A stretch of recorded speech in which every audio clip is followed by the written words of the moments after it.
হামলা পাল্টা হামলার মধ্য দিয়ে মধ্যপ্রাচ্যের নতুন এক সংঘাতের সূচনা করেছে দখলদার ইসরায়েল ও ইসলামী প্রজাতন্ত্রের দেশ ইরান। বিমান হামলা চালিয়ে ইরানের বেশ কিছু সামরিক ও পরমাণু স্থাপনায় হামলা চালিয়েছে ইসরায়েল। পাল্টা প্রতিশোধ হিসেবে ঝাঁকে ঝাঁকে মিসাইল ছুড়ে ইসরায়েলকে বিপর্যস্ত করে ফেলেছে তেহরান। এছাড়া আত্মঘাতী ড্রোন ব্যবহার করে বেশ সফলতা পেয়েছে ইরানের প্রতিরক্ষা বাহিনী। আরাশ সিরিজের আত্মঘাতী ড্রোন ইসরায়েলি টার্গেটগুলোতে সফলভাবে হামলা চালিয়েছে বলে দাবি করেছে ইরান।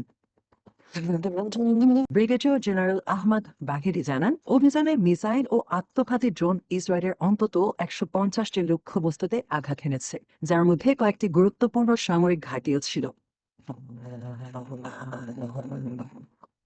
ইসরায়েলের সূত্রগুলো বলছে, দুটি ইরানি ড্রোন মৃত সাগরের আকাশ সীমায় প্রবেশ করলে সেখানে এবং পশ্চিম তীরে অবস্থিত দখলকৃত বসতিগুলোতে সাইরেন বেজে ওঠে। ইরানের আরাশ সিরিজের আত্মঘাতী ড্রোন হলো দীর্ঘ পাল্লার এক ধরনের কামিকাজে ড্রোন। এগুলো নির্দিষ্ট লক্ষ্যবস্তুতে আঘাত হানার জন্য নিজেই বিস্ফোরণ ঘটে। ইরানি সামরিক প্রযুক্তিতে তৈরি এই ড্রোনগুলো উচ্চমাত্রার বিস্ফোরক বাহনের সক্ষম এবং রাডার এড়িয়ে দীর্ঘ দূরত্ব অতিক্রম করতে পারে। আরাশ সিরিজের ড্রোনগুলো বিশেষভাবে ইসরায়েলের মতো দূরবর্তী লক্ষ্যবস্তুতে আঘাত করার জন্যই ডিজাইন করা হয়েছে। এই ধরনের ড্রোনগুলো শত্রুর ওপর নজরদারির জন্য বেশ কার্যকর।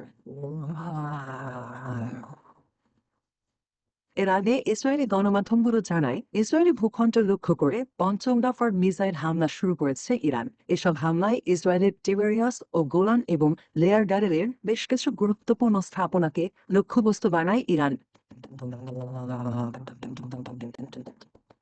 গত শুক্রবার ভোরে ইরানে অন্তত 200টি যুদ্ধবিমান নিয়ে হামলা চালায় ইসরায়েল। এতে ইরানের ইসলামী বিপ্লবী গার্ডের প্রধান হোসেন সালামি সহ 12 জন শীর্ষ পরমাণু বিজ্ঞানী নিহত হন। এছাড়া 70 জনের বেশি বেসামরিক নাগরিক প্রাণ হারান। এর প্রতিশোধ নিতে শুক্রবার রাতে কয়েকশো মিসাইল ছুড়ে অপারেশন ট্রু প্রমিস 3 শুরু করে ইরান। এরপর থেকেই দুই পক্ষের হামলা চলমান রয়েছে।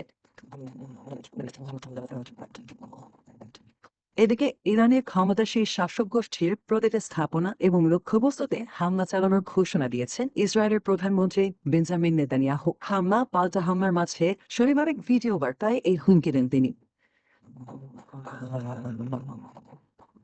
অন্যদিকে ইসরায়েলকে পাল্টা হুঁশিয়ারি দিয়েছেন ইরানের সর্বোচ্চ ধর্মীয় নেতা আয়াতুল্লাহ খামেনি। প্রতিশোধের বেলায় ইসরায়েলের প্রতি কোনো দয়া দেখাবে না বলেও উল্লেখ করেছেন তিনি। এই পরিস্থিতিতে যুক্তরাষ্ট্রের প্রেসিডেন্ট ডোনাল্ড ট্রাম্পের সঙ্গে ফোনে কথা বলেছেন রাশিয়ার প্রেসিডেন্ট ভ্লাদিমির পুতিন। ফোন আলাপে ইরানের দখলদার ইসরায়েলের চালানো হামলার নিন্দা জানান রুশ প্রেসিডেন্ট। এছাড়া সংঘাত শুরু হলেও ইরানের পরমাণু কর্মসূচি নিয়ে নতুন করে আলোচনা করা সম্ভব বলেও মন্তব্য করেন তিনি।